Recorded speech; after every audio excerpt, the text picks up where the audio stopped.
As we go through the afternoon, it's a beautiful day in Daytona Beach. It is warm and sunny.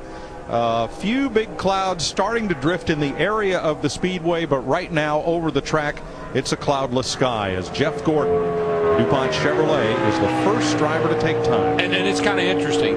Where did he draw for the Bud Shootout? Last. Where did he draw to qualify today? First. So, I mean, you know, his drawing is, he's improved, I think, his drawing skills anyway. Gordon was 22nd in practice for pole runs. This will be his 17th Daytona 500. Now, you heard us talking about this carburetor restrictor plate that pulls the horsepower back, keeps these cars qualifying somewhere in the high 180s, and because of that, it takes a while to get these cars wound up. That's the reason on the first lap you saw Jeff Gordon pretty much running right up against the wall, the longest distance around this 2.5-mile racetrack. But now that we're on the money lap, everybody will run quicker on their second lap. You see he drops right to the bottom, the shortest distance around this track. Just think about when you're a kid, you tie a rock on a string. And, you know, you get her way out there and get her wound up, and then you could kind of pull her in and really make some time with it. So that's what you try to do with these cars. Gordon has won more restrictor plate races than anyone else in this field. 12. 48.02. His teammate Jacques Villeneuve is 5th quickest right now.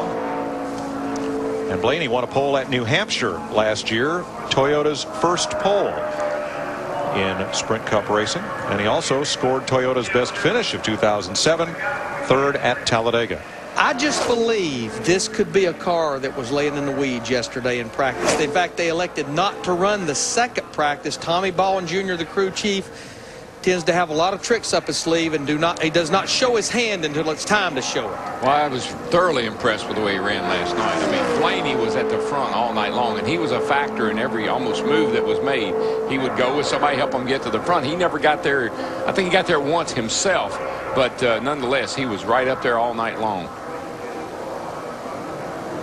I don't think he's going to have that great of a first lap, though. I don't like the looks of what I'm seeing right here now. 48.95. That's about a 10th off of what Jeff Gordon ran, and about a 10th and a half off what the 10 car ran. I just think again, Larry, it's just that fine line on that gear. Let's just see where he goes. And he absolutely ran as high as you can run the first lap. Yep, first lap be darned. Once he came down the hill and started that second lap, business picked up.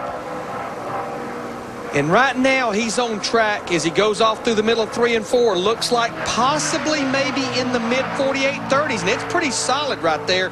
This is what we're watching right here, that in the blue. He's about a 10th quicker than Jeff Gordon right now.